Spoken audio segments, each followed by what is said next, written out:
All right, so back here again, step 3 now. Okay, the drums are getting more clear, more solid each time we're going through and working them over. Okay, now you should be doing that track by track through your tunes. All right, so now we've got everything phase corrected and aligned. We've got these filters on here. We still haven't done any sort of the, what I like to call the fun EQing and compressing. Okay, so let's get into that now. One thing that's always nice to do is start getting a snare sound going. Okay, so I'm going to do two things to get that happening. We're going to create a bus, and I like to, for reverb stuff, I like to come down here and grab these lower buses. I don't know why I prefer that. I just like to think that my reverbs are down elsewhere. So we're going to create a new track, stereo aux input. All right, and we're going to make a snare verb. And I love these I call them very inexpensive reverbs. I really like the Valhalla Room. This is such a great plugin. Okay, and in here we got, I think there was a one that I really liked. We'll start off, let's use one of these. We'll use this this Sulaco tiled room. It's kind of a dark thing. Okay, and this is going to then, of course, get the input from that bus. Okay, and that'll be coming from bus 29 and 30. Okay, for that snare reverb.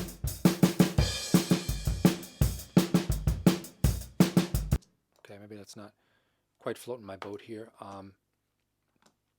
Let's even just put a little medium ambience on it. Give the snare a little bit of life to react when we do a little EQing on it and stuff. We can hear how it'll be sort of in the context of this.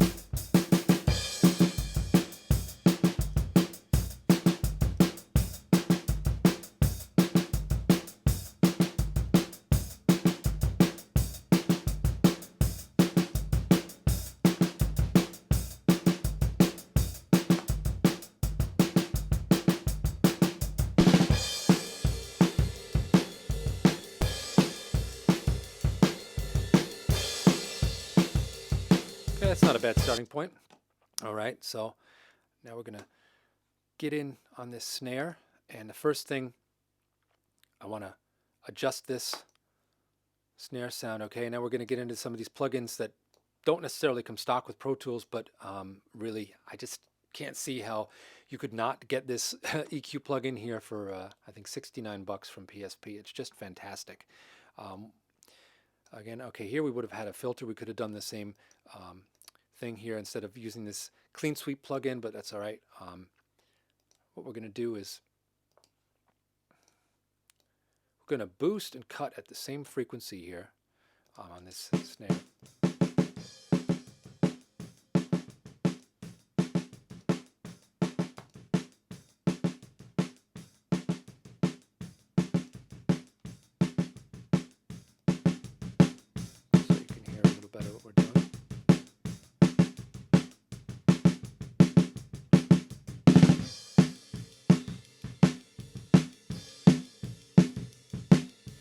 So we're getting a nice bump in the lows.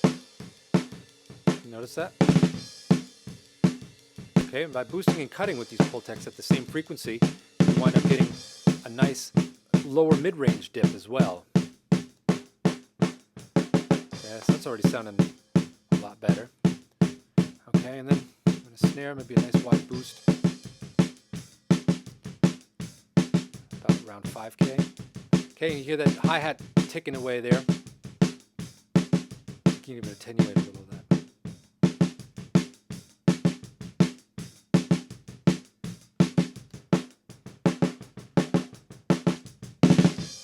Okay, that's already getting better.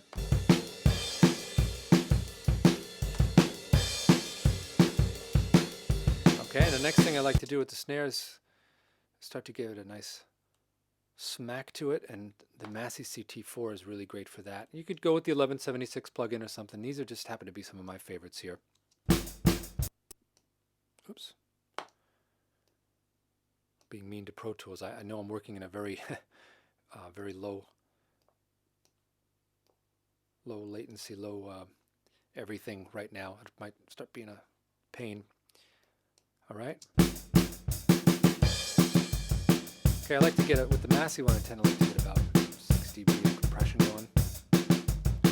Okay, the makeup gain to get our little back thinking about where we were. It's sort of living in here around minus 12 or so. Okay, we don't want to do too much more than that. So we'll get a peak up here. Okay, so without these, with these. Okay, maybe this is a little bit scooped.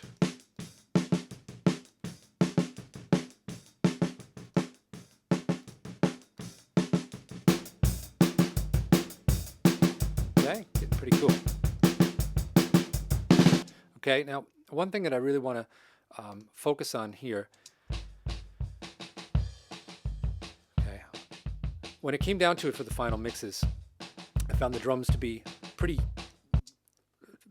heavy in the ringing aspect of them without enough of the sort of dry impact. Okay, and that's part of just sort of not having the professional room, and maybe the drums weren't the best drums around. Okay. Okay, what we're going to do is we'll bring over the Pultec and the Massey here to the kick drum. We're going to leave one space up here though, and what I'm going to do is I'm going to put on the Transient Designer plugin. Okay, and with that one, we're actually going to be leaving away this one microphone here. Okay, I just found that one to be too ringy overall. Okay, and we're going to be sticking with this old D12 that was on there, and we're going to reduce the sustain of that kick drum. Okay, because you hear that, a lot of that ringing. Just now that dries that up. It's just fantastic what that does. Okay, because what my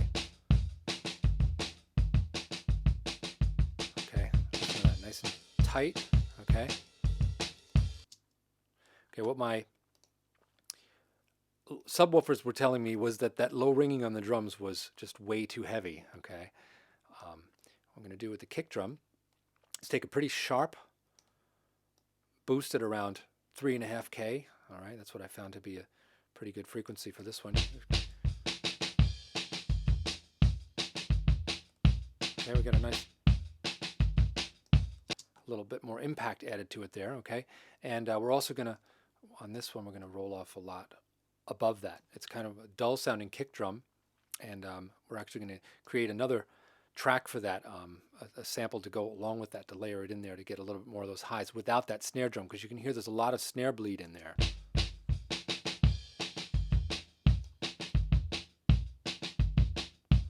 Okay, so it's good to kind of get some of that, try to get some of that snare out of this one, and then we'll be using a sample with that as well.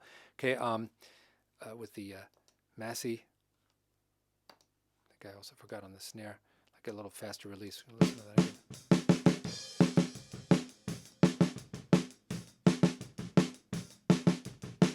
Those double snare hits, it's good to have that release a little quicker.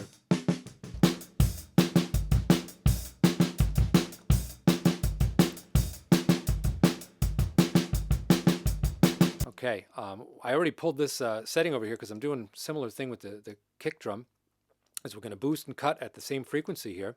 Okay, and this one we're going to dip down. We're going to grab 30. Now you think boosting at 30 a lot on the bass drum is kind of a mistake. The thing is, when these two filters are working together, it actually creates a bump more like around 100 hertz and a scoop in the lower mids. Okay, so.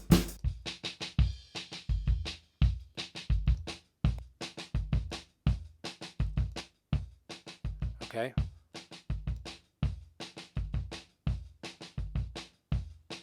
Okay, adjust it for level a little bit. Okay, compare the tone. Okay, we got a much more happening bass drum sound.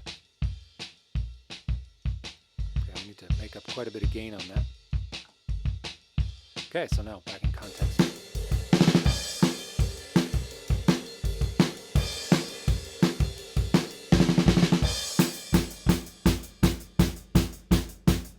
Okay, so last thing we'll do this time around here, this is just a nice little lesson on getting your kick and snare into order here. We'll also do the snare bottoms. I'm just going to go with, again, with that Pultec style EQ here. It's really not so bad on the DSP either. Doesn't take up too much of your computing power. Okay, with this one here, all right, we got the clean sweep kind of doing a roll off there, a gentle one, but I'm gonna get rid of even more low stuff below there because I know that those kick drums are sneaking in, and I know that this kick drum had some dastardly low end. Okay, I mean, I'm kind of remixing this here as we're talking, just sort of going through it step by step, but I did a lot of agonizing over getting the low end of this really cleaned up. There was just a lot of real mushy stuff down there, okay? So it's something that you'll want to take a close listen to on your own recordings and really make sure that the deep lows are not overwhelming, you know. All right, so here we are. Okay, on these snares on the underside, we're going to give them some nice sizzle. Give them a broad boost, around 10K, listen to that. Okay, get them. We don't want to be papery, but we want to bring those snares out. Even if we wind up mixing it in lower, don't want all that other stuff. I just want to hear.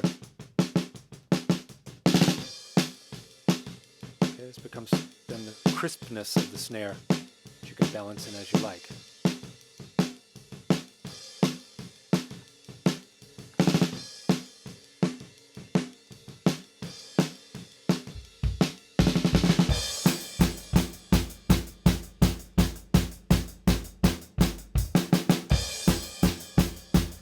Okay, so the drum sound is really starting to come together now.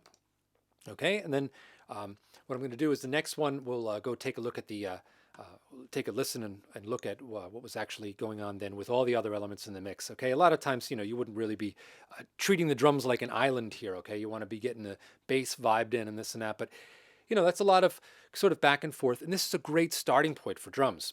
My point being as well is that you can now take, using the Pro Tools function, I want to wind up with that one.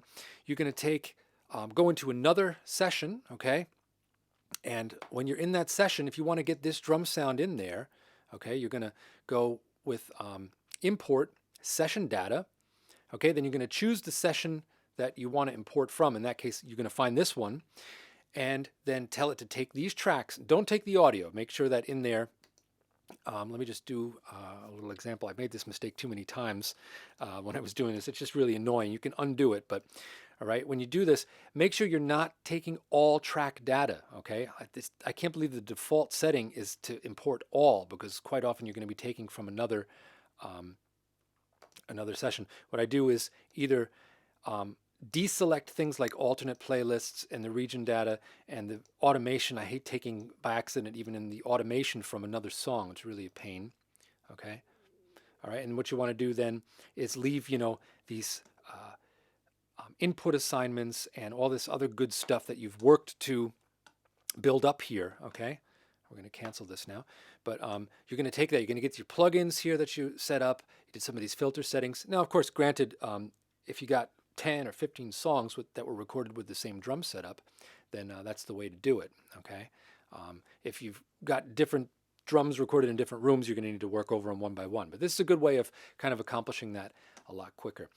All right, out of time for now, and we'll see you next time around. I hope these are helpful. Drop me some comments and let me know what you think.